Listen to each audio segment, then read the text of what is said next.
y comenzar a tener un impacto en la salud pública. Dentro de los principales objetivos es la vigilancia epidemiológica. Epidemiología aquí tiene un gran labor porque tiene que tener justamente, como les comento, la vigilancia, vectores, ciudades, vías de transmisión, etc. Como le digo, control de vectores, la provisión de tratamientos oportunos, reducir la incidencia y la mortalidad asociada a las áreas afectadas. ¿Qué hacemos? La tasa de afectación sobre la población básicamente tiene que ver con la capacidad de respuesta a los servicios de salud. ¿Qué ha pasado últimamente en relación a los casos que hemos tenido de dengue cuando hemos tenido emergencias sanitarias? Se colapsan los servicios, ¿no? Ustedes han visto y están pidiendo, generalmente cuando hay un desastre natural o algo, se colapsan los servicios, no estamos preparados muchas veces a nivel del Ministerio de Salud, menos privados, para contender algunos brotes o emergencias sanitarias. Eso va a depender y va a repercutir en que esas enfermedades comiencen a elevar sus casos, obviamente. También tenemos el problema de la sensibilización de la población para el control de algunas variables, el control de vectores. Por eso es importante aquí el tema de epidemiología, ¿no? Epidemiología y salud pública unen bastante sus esfuerzos para justamente tener el control de ello. También los esquemas de tratamiento. Acuérdense que este año fue lo de Guillain-Barré, ¿no? Que estuvo en todos los noticieros y fue una alarma y todo el mundo iba a los establecimientos de salud porque todos tenían Guillain-Barré, porque no sabían identificar los signos. Entonces, también lamentablemente cuando hay algunos casos aumentados, porque normalmente en ciertos lugares hay casos de dengue, el problema es cuando se sale del número promedio, ese es el problema.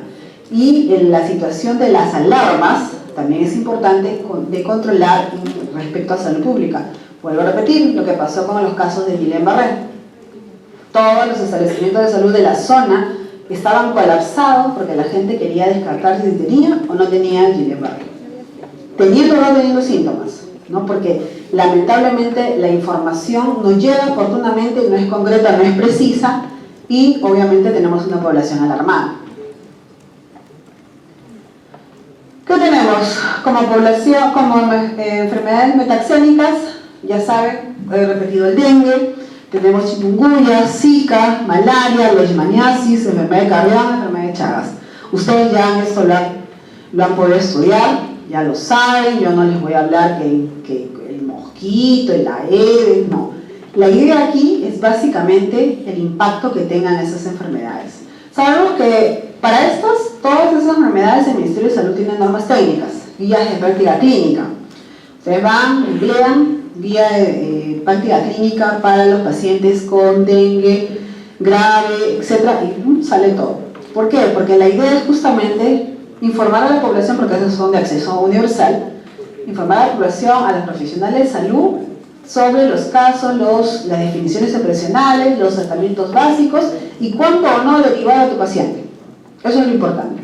Los que salimos del pregrado somos médicos generales y obviamente hay muchas cosas que sabemos en el privado pero que también se nos olvidan o que tenemos que recordar. Por eso existen estas normas técnicas, guías de práctica clínica que nos ayudan a que nosotros podamos detectar en primer lugar casos y que no se nos pase, que sean fatales al final, y obviamente prevenir a la población.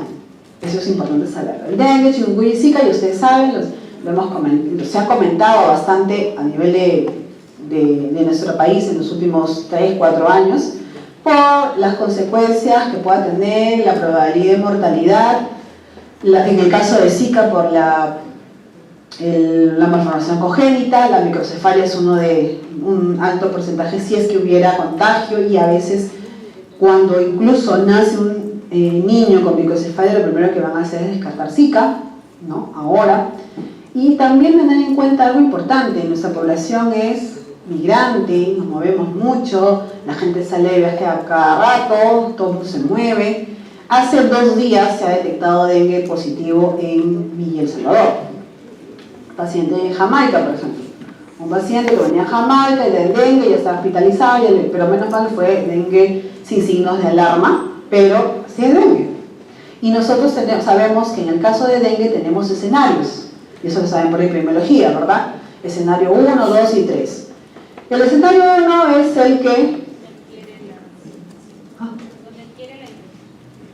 Escenario 1 es el que no hay vector y no hay enfermedad, o sea, sería lo genial. El escenario 2 es donde hay el vector, pero no hay enfermedad. El escenario 3 es donde hay la enfermedad y el vector. Hay escenarios 2 y 3 en bastantes partes de nuestro país. Casi escenario 1 no hay. Lima hace 10 años era escenario 1, pero ahora es 2. Y algunos distritos es a veces, incluso algunos pueden ser a veces DOL latente, le llaman, ¿no? Pero en general son escenarios 2.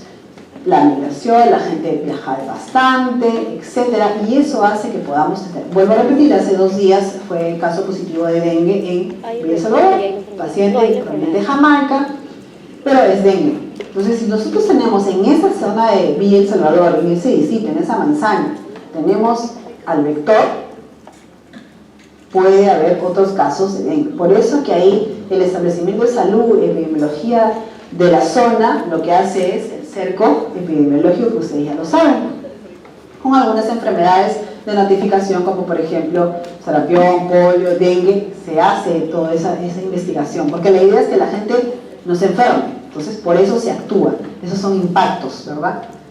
El caso de malaria también ya sabemos, hay zonas endémicas, lo mismo. La idea de nosotros es prevenir, conocer, que la población conozca que es una situación, una zona endémica, protegerse, cuidarse, y si hay signos de alarma o signos sospechosos, porque generalmente eso tiene que ver con febriles, ir al establecimiento de salud. Esa es la parte de la comunidad. Ahora, en el establecimiento de salud, nosotros los profesionales de salud tenemos que tener el conocimiento y poder discernir bien y al diagnóstico diferencial de todas esas enfermedades.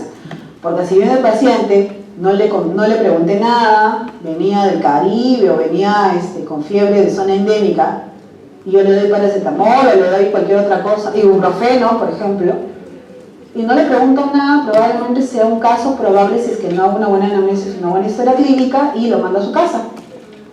Un escenario 2, por ejemplo, en dengue puede ser contagiante, comienzo y tengo un brote ahí de casos nuevos en esa zona. Entonces, es importante, por eso digo, la capacitación del personal de los establecimientos para los diagnósticos diferenciales, ¿no? Y poder discernir realmente, ustedes ya lo saben, ustedes ya lo han visto, como en la historia clínica, la anamnesis, y llegar y saber la parte clínica para poder diagnosticar o ir bien hacia un diagnóstico certero.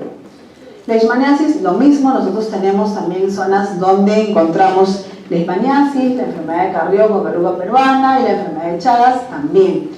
¿Por qué no decimos que son enfermedades reemergentes o enfermedades no atendidas? Lamentablemente, por el número de casos, como ya son zonas endémicas, a veces, según la definición de la OPS o la OMS, que son reemergentes metaxénicas no atendidas, es porque a veces hay casos, pero como es una población pobre o de bajo impacto o no impacto político, no les hacen el caso o el necesario caso para poder disminuir la enfermedad.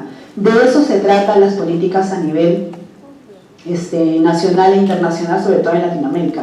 Que no haya casos y que si hay zonas endémicas, porque los diferentes vectores lamentablemente así lo permiten, disminuir los casos, pero sobre todo con la acción del Ministerio de Salud, de las acciones de salud pública, disminuyendo los casos. Las zoonóticas. Tenemos las zoonóticas acá: rabia humana, silvestre, peste humana, la leptospira, fasciolasis y todas aquellas que estamos nombrando ahí. Por ejemplo, hace 2 semanas más o menos hemos tenido la campaña de vacunación de los perritos, ¿no? El Bancam. Esa es una acción también para todas estas enfermedades. Tenemos normas técnicas, también las pueden bajar por el MINSA o googlearlas, normas técnicas de salud para el tratamiento, para la identificación de rabia humana, silvestre, para peste humana, leptospirosis, etc. ¿Por qué son importantes? Porque lamentablemente cuando hay casos son de gran impacto.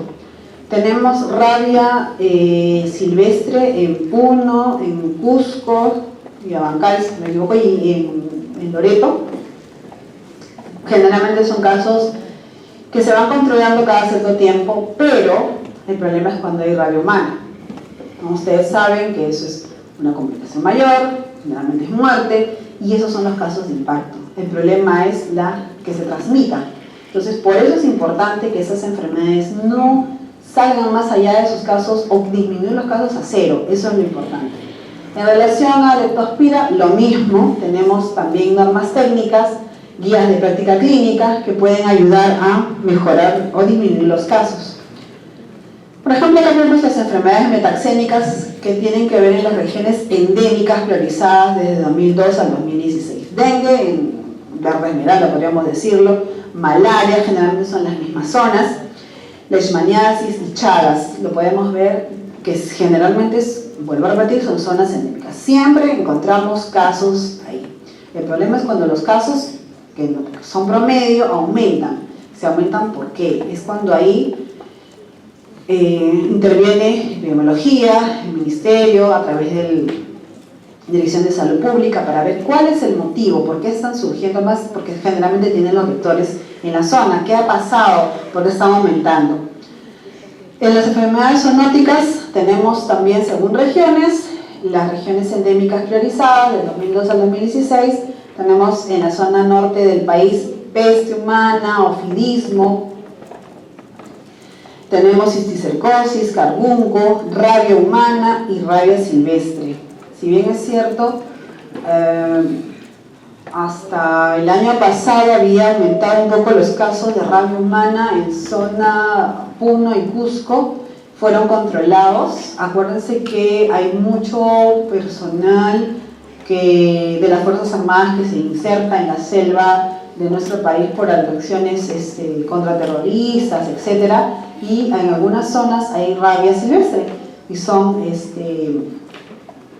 algunos también casos de rabia humana, generalmente en poblaciones que les acabo de mencionar. Por eso es importante tener en cuenta la prevención y sobre todo cuando hay estos tipos de casos, actuar inmediatamente para que no comience a haber epidemias y tengamos una población enferma, ¿no? Acá tenemos, como les repetía, las enfermedades que acabo de mencionar normalmente tienen normas técnicas o guías de práctica clínica. Facilito.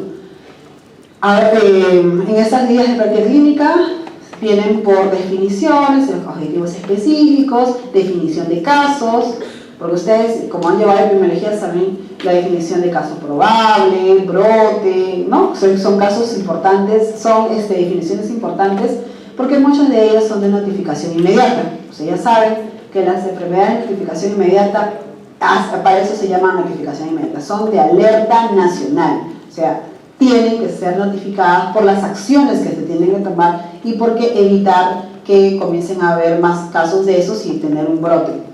Entonces, el Ministerio de Salud lo que tiene son normas técnicas que generalmente se van actualizando cada 2 o 3 años. Tenemos norma técnica de vigilancia, prevención y control de rabia humana. Está incluida ahí, por ejemplo, la vacunación canina, que es la que nosotros hemos tenido hace 2 semanas, 3 semanas más o menos, cómo hacer la vacunación, a quiénes, y también está ahí dentro de la norma, que ustedes también seguramente ya conocen, la vacunación antirrábica al paciente o a la persona que ha tenido la mordida. Norma técnica de prevención de accidentes de animales ponzoñosos, también lo tenemos en el Ministerio de Salud. Cuando vayan a hacer su serum, les recomiendo a los que van por esas zonas que son endémicas que se lleven sus normas técnicas, porque es importante tenerlo, sobre todo para la parte de derivación, diagnóstico y diferencial. Norma técnica de salud para la atención de personas afectadas con carbunco, también tenemos zonas endémicas, como ustedes ya lo saben. Y el último tema, en relación a lo que tiene que ver con enfermedades transmisibles, ya sabemos que la primera es, lamentablemente, tuberculosis y coinfección de VIH, ¿no? Son enfermedades que, según los objetivos de desarrollo sostenible, para el 2030 se supone que deben disminuir. Entonces, para ello hay acciones que ya hemos conversado, que ya hemos tocado, sobre todo desde el punto de vista de salud pública. Ustedes ya saben cómo es la evolución de la enfermedad, quién la produce, el diagnóstico, todo eso. Acá lo que estamos viendo es básicamente el impacto en la población. Salud mental tiene una dirección que es la Dirección de Salud Ambiental del Ministerio de Salud. Es una dirección diferente de la Dirección de Salud Pública, la Dirección de Operaciones y una Dirección de Salud Ambiental. Básicamente tiene que ver con la parte ambiental de toda nuestra población. Hay un plan que es una política nacional de salud, como está señalado en la diapositiva, va del 2011 al 2020, es un plan, como ustedes ya han podido ver en la gran mayoría de estrategias, los planes tienen objetivos y lo principal es reducir las afectaciones o las enfermedades que dañan la salud de la población. En este caso, esta Política Nacional de Salud Mental tiene la finalidad de contribuir y mejorar el estado de salud y la calidad de la vida de la población y el crecimiento económico del país, propiciando un entorno de vida saludable, previniendo la exposición de factores de riesgos sanitarios y ambientales. Tiene que ver con todo ello.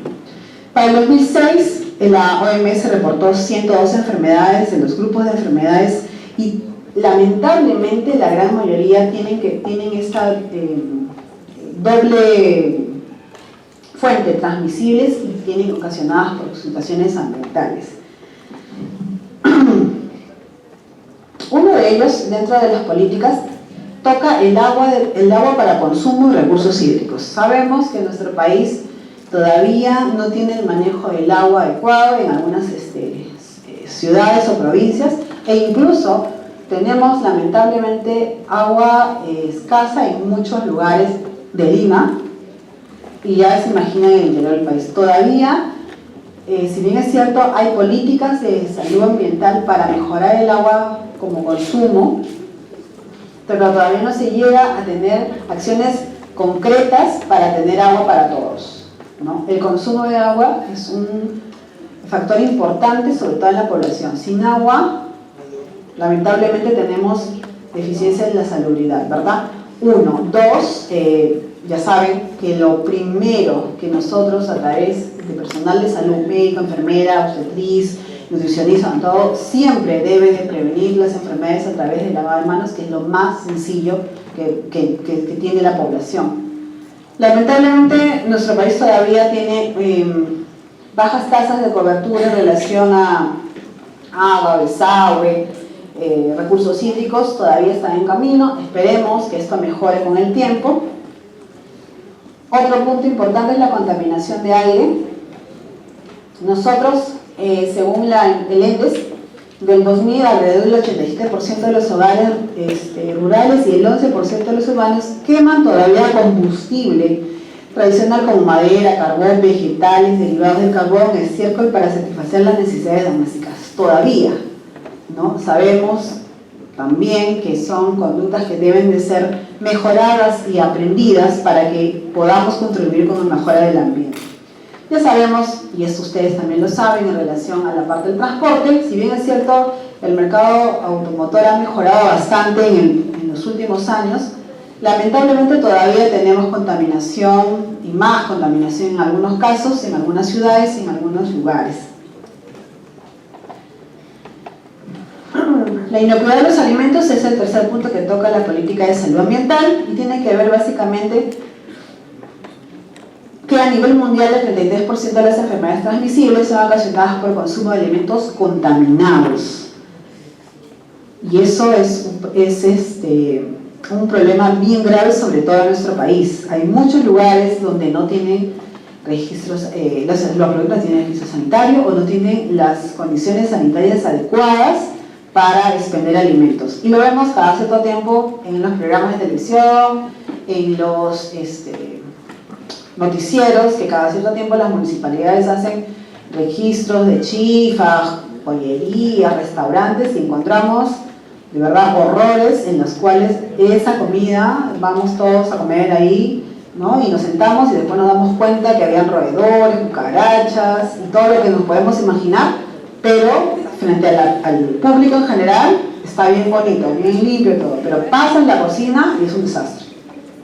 Lamentablemente ahí tiene que haber dos situaciones, tanto el ministerio tanto la política, la parte judicial en relación a que atentan contra la salud pública, como también el Ministerio de Salud y las municipalidades, porque las municipalidades tienen ordenanzas municipales y controlan esa situación.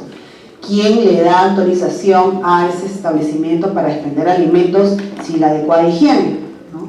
Vuelvo a repetir, cada cierto tiempo nos damos cuenta que probablemente donde comemos siempre hay por ahí un roedor, una cucarachita que anda caminando y que eso estamos comiendo, ¿no? Entonces eso es importante tenerlo en cuenta porque según las estadísticas hay un gran porcentaje de enfermedades que son transmitidas por alimentos contaminados. Producen diarreas y otras enfermedades obviamente que ya conocemos, pero eso hay que tener en cuenta sobre el cuidado y hay una situación importante. La población también tiene que estar ayudando a toda la comunidad para mejorar esta situación. Si sabemos que hay un lugar que no expende los alimentos en forma adecuada, simplemente no ir y a veces en algunas oportunidades denunciarlas porque son lo que estamos ingiriendo. Desde la Asamblea Mundial del 2000 se insta a la OMS y sus Estados miembros a reconocer la inocuidad de los alimentos como aspecto esencial de la salud pública. En tal sentido, el país orienta esfuerzos hacia una regulación moderna, armonizada en el Códex, con enfoque de autocontrol sanitario en la cadena alimentaria, para lo cual la Ley de Inocuidad de Alimentos crea la Comisión Multisectorial Permanente de la Inocuidad Alimentaria, instancia de coordinación intrasectorial, dándose especial énfasis a la incorporación de nuestros alimentos en el mercado de lo que es el TLC. Eso también, ya lo hemos visto, cada cierto tiempo vemos, y eso es control básicamente Ministerio de Salud y municipalidades. Hace menos de 6 meses creo que salió los roedores en la vía expresa, ahí caminando en el metropolitano y en el corredor del Grau, me parece. Y eso básicamente pues es saneamiento y ya sabemos todo lo que nos trae a consecuencia de la población, deterioro de la salud, la calidad de vida de los pobladores y obviamente que transmite enfermedades, como ya lo hemos repasado y como ustedes muy bien saben. Los residuos sólidos, otro tema importante que ve la política de salud ambiental. Recién estamos, hace pocos años, con las campañas de recolección de residuos sólidos. Algunas municipalidades tienen pues separados los residuos orgánicos, ¿no? Vemos toda la parte, eso es una gran iniciativa. En otros países obviamente ya tienen mayor recolección de residuos, pero nosotros estamos en ese camino y es importante tener en cuenta que eso va a ayudar sobre todo al ambiente, pero debemos de ser todos en realidad, no solamente ciertos municipios ni ciertos lugares, ¿no? Es importante tener esa conciencia para mejorar nuestro ambiente. Y por último, las sustancias y productos peligrosos para la salud. En nuestro país sabemos que tenemos un montón de productos, entre comillas, bamba, o que no tienen registros sanitarios, ni registros de ningún tipo, y que son expendidos a la población, sobre todo de bajo costo, y a la población que no tiene tanto poder adquisitivo. Y ya lo he visto generalmente en las campañas navideñas o en las campañas de los útiles escolares, vemos útiles, juguetes que no tienen los registros necesarios y tienen pues la probabilidad de contaminación de plomo a los niños, aluminio, etc. Debe ser regulado y debe ser también normado más drásticamente para evitar todo ese tipo de productos. Estas políticas básicamente se resumen en esta última diapositiva, que es asegurar la vigilancia y la calidad del consumo de agua, la garantía de vigilancia de la inocuidad de los alimentos, vigilancia de la calidad del aire para los ciudadanos, vigilancia del peligro y alertas en la salud mental y el fortalecimiento de la descentralización en salud mental. Básicamente mejorar nuestro ambiente. ¿Depende de nosotros? Sí. ¿Depende del Estado? También. Pero si trabajamos en conjunto podemos mejorar nuestro ambiente, nuestra salud y sobre todo la salud de la población. Las enfermedades transmisibles, como hemos comenzado la clase, son lamentablemente las que tienen mayor tasa de mortalidad y mortalidad en nuestro país. Depende de la población, depende del Estado a través de las acciones políticas de salud para mejorar o disminuir estas tasas. De lo contrario, seguiremos con una tuberculosis MDR-XDR alta, casos SIDA, casos VIH con mayores aumentos, sobre todo en población de adolescente o adulto joven, y otras enfermedades que hemos visto reemergentes. Aparte, o añadido a esto, mejor dicho, la salud ambiental, que también depende no solamente del Ministerio de Salud, sino depende de otros ministerios y sobre todo de la comunidad. ¿Ok? ¿Por dónde va la lista?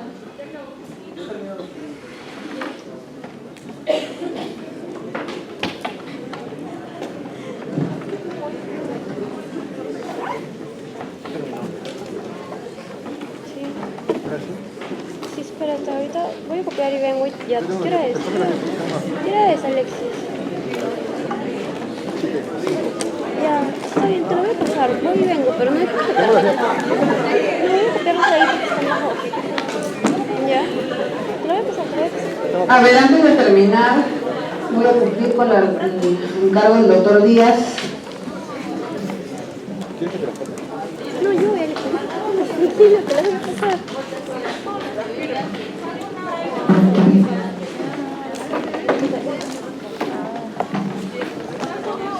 Dora Loaiza Amiga. Dora.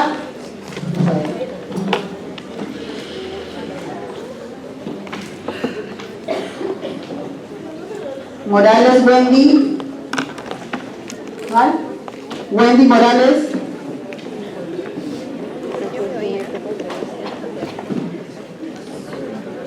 Quevedo Danae. Rocal Daniel.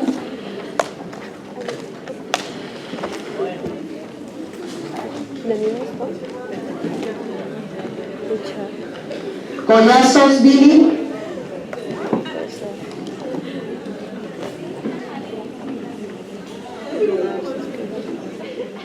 Rodríguez Yanela.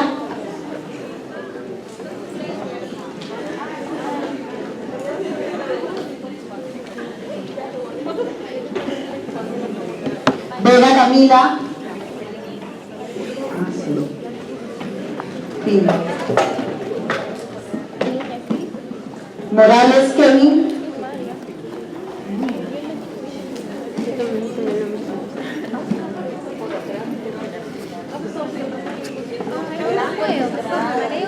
Torres Ricardo.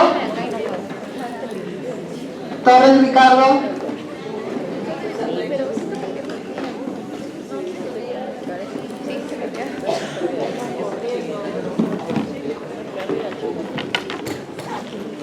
Figari Pierina.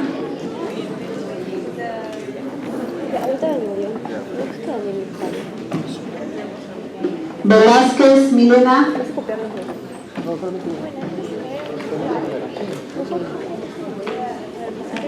Peña Ortiz.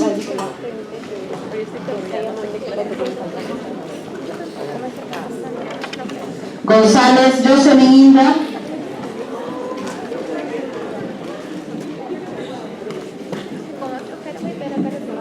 Mamani Mendoza Osvaldo.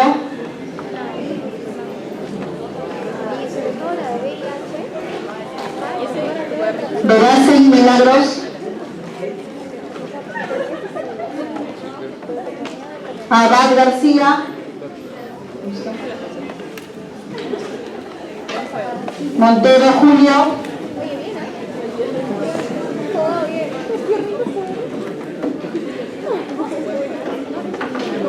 Castro Claudia.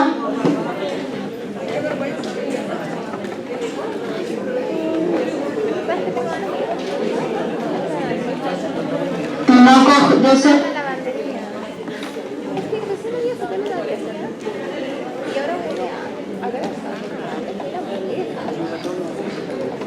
La Serna Pablo.